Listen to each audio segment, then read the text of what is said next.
haddaanu nahay dadkii caylada dhaxalka lahaa waxaanu dadka u iftiiminaynaa meeshaas inaana cidina iibsan karin cidina dhisan karin ilaa intaanu ku kala baxayno waxa weeyaan meeshaas oo qadiimiya oo ka soo jeeda yuusuf awnuur kama soo jeedo ilma jaamac maax waxaanu dadka u iftiiminaynaa meesha inaan cidina iibsan karin qola gumbuurahoo meesha ay orya walaalhaayuunbaa meeshii tidhi annaga iskale carligiiba iyo agagaarkiiba cid gaarna ma qaaran karto iyadoo lagu heshiiyo sharciga maxamediyaan isla marna mooyaan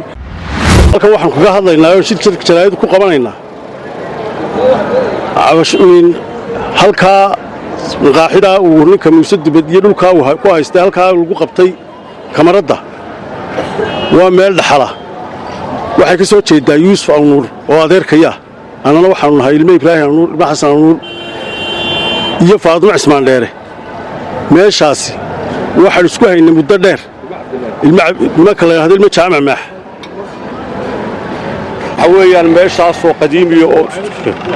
oo ka soo jeeda yuusuf awnuur kama soo jeedo ilmo jaamac maax waxaanu dadka u iftiiminaynaa meesha inaan cidina iibsan karin haddaanu nahay dadkii caylada dhaxalkaa lahaa waxaanu dadka u iftiiminaynaa meeshaas inaana cidina iibsan karin cidina dhisan karin ilaa intaanu ku kala baxayno meeshaas cid ilaahay abuurtay oo weli hawshaa gashay oo ku kala baxday ma jirto waxaanu dadka u iftiiminaynaa inaanay meeshaa cidina iibsan karin cidina aanay si gaara u maamulan karin ilaa inta lagu kala baxayo haddii la doonaya inaannu kala baxno shareecada islaamkaannu diyaaru nahay maxkamad cusub dadkii markii hore meeshaa isku dacweeyey way dhinteen dad walaalaabaa isku dacweeyey dadkii way dhinteen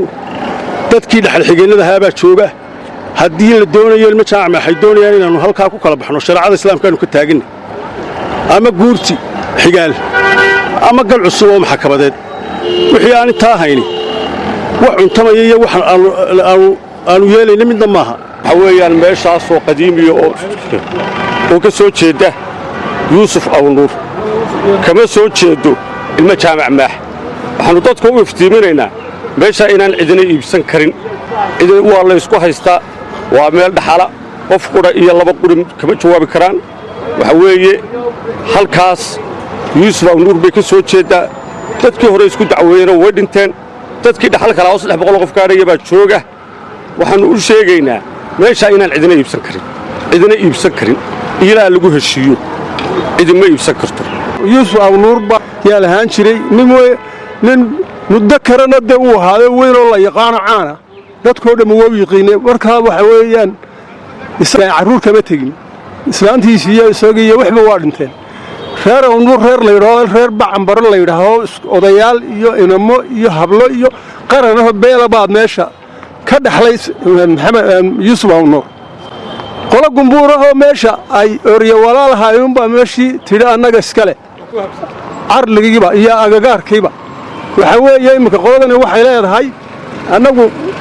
nimankaana ku duuli maynaa dhaxalkii walaal aabba adeerkayo yaannu daba joognaa adeerkayo dhaxalkiisii waannu doonaynaa odayaashiina way dhinteen dadkii waaweynaa badi waa dhintay maanta marka dee arrintaa waxaanu leenahay waariyaan dawladdu hay ogaato bilaysku hay ogaato xafiiska bilayska iyo adeelle ka dhigaayo dee nabad sugidda iyo xaaladda magaalada waxgalkeedii odayaashooda ha ka warrayeen baannu leenahay sidaa ha la ogaado reerkaasaa meeshii haysta